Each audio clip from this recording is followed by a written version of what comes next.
नमस्ते। आज हम पढ़ेंगे क्रैमर रूल, जो एक linear equation in two variable का एक टॉपिक है क्रैमर रूल पढ़ने के लिए। तो हम वो करेंगे आज। क्रैमर पढ़ने के पहले हमें डिटर्मिनेंट सॉल्व करने आना चाहिए, निश्चय सॉल्व करने आना चाहिए। अब हम ये जानेंगे कि निश्चय क्या होता है।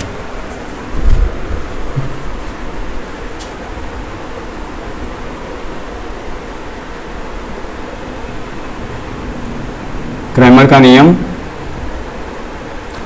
नियम जानने से पहले हमें यह जानना होगा कि डिटर्मिनेंट क्या होता है, निश्चय क्या होता है। डिटर्मिनेंट्स, निश्चय कुछ इस रूप से लिखा जाता है। दो तरफ खड़ी लाइनें होती हैं और इनके बीच नंबर्स होते हैं। नंबर किस फॉर्मेट में होते हैं? ए, बी, सी और डी के फॉर्मेट में। इन्हें सॉल्व करने का तरीका क्या है? तो आप बटरफ्लाई की तरह इसको याद रख सकते हैं कि ए वाला इसमें मल्टीप्लाई होता है, कौन? ए मल्टीप्लाइड बाय डी, और ए वाला इसमें मल्टीप्लाई होता है, sorry, A multiply by D minus, बीच में साइन आता है किसका? माइनस का, और बी मल्टीप्लाई बाय क्या होता है? सी। ये डिटर्मिनेंट सॉल्व करने का मेथड है। यहाँ पर आप जो वैल्यूज होंगी, वैल्यूज को पुट करेंगे, पुट करने के बाद जो आपका वैल्यू है वो आपका सोल्यूशन है। हम एग्जांपल लेके देखते हैं इसके लिए। फॉर एग्जाम्पल लिया 3, 2, 4, 1। फर्स्ट क्या होगा? 3 and 1 मल्टीप्लाई करेंगे, 3 into 1, बीच में ऑलवेज साइन क्या आएगा? नेगेटिव। 2 मल्टीप्लाई किससे होगा? 4 से, 2 मल्टीप्लाई बाय 4 क्या होगा? 3 1 जा 3 माइनस 4 2 जा 8। सॉल्व करने पे कितना आएगा? 8 माइनस 3 कितना आएगा? -5। ये मेरा डिटर्मिनेंट सॉल्व हो गया। ए अगर हमें क्रैमर पढ़ना है तो ए हमें आना चाहिए, डिटर्मिनेंट हमें सॉल्व करने आना चाहिए। और एग्जांपल ले लेते हैं। 1 3 -5 -8 नेगेटिव नंबर है। यहाँ पर क्या होगा? पहले 1 -8 से मल्टीप्लाई करेगा, 1 मल्टीप्लाई बाय -8, फिर बीच में नेचुरल जो हमारा बाय डिफॉल्ट साइन है माइनस का, माइनस आएगा, फिर -5 मल्टीप्लाई बाय क्या होगा? 3, -5 मल्टीप्लाई बाय क्या होगा? 3। 8 1 जा 8, प्लस माइनस माइनस, यहाँ पर माइनस है, ये प्लस है, सॉरी ये माइनस है, ये भी माइनस है, दोनों क्या हो जाएंगे? माइनस माइनस प्लस हो जाएंगे। वैल्यू क्या आएगा? प्लस 5 3 जा 15। इनको सॉल्व करेंगे तो कितना आएगा? 7। जब एक पॉजिटिव होता है एक नेगेटिव होता है तो बड़े वाले में से छोटे वाले को सब्सट्रैक्ट करने के बाद बड़े वाले का साइन यहाँ पर हम यूज करते हैं। तो ये तरीके हैं डिटर्मिनेंट सॉल्व करने के लिए। अब हम आते हैं क्रैमर पे। क्रैमर सॉल्व करने के लिए जो हमारे इक्वेशन है, दो इक्वेशन होने चाहिए, linear equation in two variable, दो चरांक वाले रेखीय समीकरण होने चाहिए। तो हम समीकरण लेते हैं। रेखीय समीकरण होते हैं जो दो चरांक वाले, उनको सॉल्व करने के लिए और भी तरीके हैं। उनमें से एक तरीका क्या है? हमारा क्रैमर्स रूल है। मान लीजिए हमें इक्वेशंस दिए हैं। पहला इक्वेशन दिया है हमें 3x - 4y is equals to 10, और दूसरा इक्वेशन हमें दिया है 4x + 3y is equals to 5। Linear equation in two variable क्या होते हैं? अगर ये वीडियो आपको चाहिए, इसके बारे में जानना है, तो आप हमें कमेंट करिए। आई नो कि मैं आगे का टॉपिक पढ़ा रहा हूँ, लेकिन कई बच्चों को पता होगा, जिनको नहीं पता है वो क्या करें? हमें कमेंट करें तो हम वो वीडियो भी डालेंगे। वीडियो बना के रखा हुआ है हमने, अगर आप कमेंट करें तो हम वो वीडियो भी डालेंगे।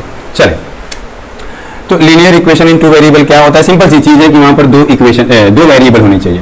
वो कुछ भी हो सकते हैं, x y हो, n हो, a b हो, कुछ भी वेरिएबल हो, लेकिन दो वेरिएबल होने चाहिए। और जितने वेरिएबल होंगे, अगर दो वेरिएबल है तो इक्वेशन भी दो होना चाहिए। एक बात याद रखें।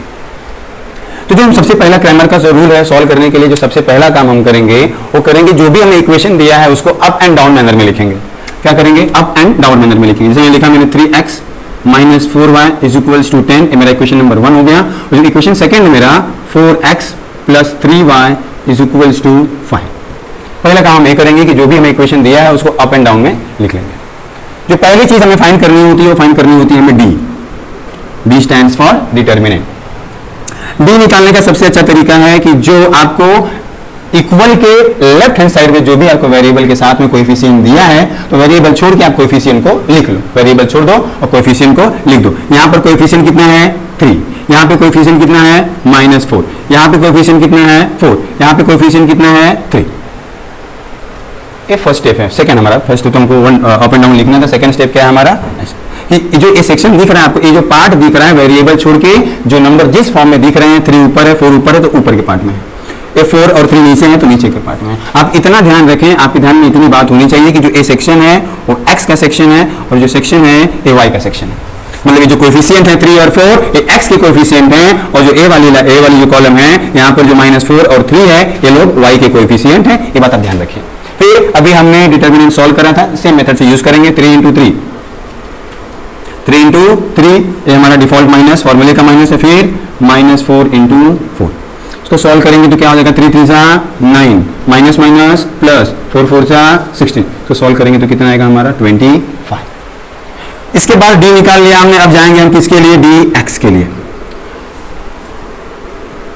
dx का मतलब ध्यान से समझिए, स्टेप से समझिए इसको कि अगर यहाँ पर dx लिखा है तो मैं कहा जाऊंगा ए dx वाला किसके पास जाएगा, d के पास जाएगा, और d वाले को बोलेगा, कहानी जैसा याद रखिए कि ए dx d के पास जाएगा। ये बोलेगा कि मेरे पास x है, मेरे पास x है तो मुझे आप x मत दो, अपना मुझे क्या करो y दे दो। तो यहाँ से क्या करेगा, जितनी भी y के कोफिशिएंट है वो ले लेगा, और जो x का कोफिशिएंट है ये क्या करेगा, यहाँ जाएगा इक्वल के उस तरफ जाएगा, और वहां से ये जो दो कोफिशिएंट दो नंबर दिख रहे हैं हमें इनको ले लेगा 10 और 5।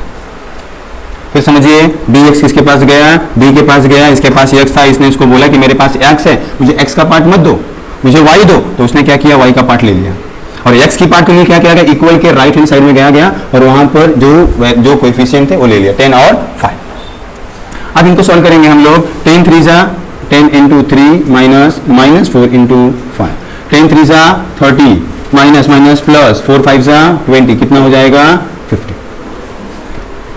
dy सेम कहानी याद रखें, जैसे dx d के पास गया था वैसे dy भी क्या करेगा, d के पास जाएगा, और d को बोलेगा कि मेरे पास y है, y नहीं चाहिए मुझे आप क्या दे दो, x दे दो। x क्या है मेरे पास 3 और 4 है, x क्या है मेरे पास 3 और 4, और फिर dy कहां चले जाएगा, इक्वल के उधर चले जाएगा, वहां से क्या उठाएगा वो 10 और 5। हम फिर इसको सॉल्व करेंगे, क्या हो जाएगा 3 इंटू 5 माइनस 10 इंटू 4, क्या हो जाएगा 3 5 सा 15 माइनस 10 4 सा 40, इसको सॉल्व करेंगे तो कितना आएगा -25 आएगा।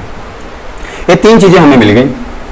अब हम डायरेक्ट x के लिए और y के लिए फॉर्मूला है वो लगाएंगे और वैल्यूज निकालेंगे। देखिए तो x का फॉर्मूला, हमारे पास वेरिएबल क्या थे, दो वेरिएबल x और y है, तो x निकालने के लिए हमारे पास फॉर्मूला है x is to dx upon d। ये फॉर्मूला याद रखिए, इंपॉर्टेंट है, x is to dx upon d। इसको उल्टा नहीं कर देंगे, d अपॉन dx नहीं लिखेंगे, ध्यान रखिए इस बात का, dx अपॉन d। dx की वैल्यू कितनी है हमारे पास आई थी 50, dx वैल्यू कितनी है 50, और d की वैल्यू कितनी है हमारे पास है 25।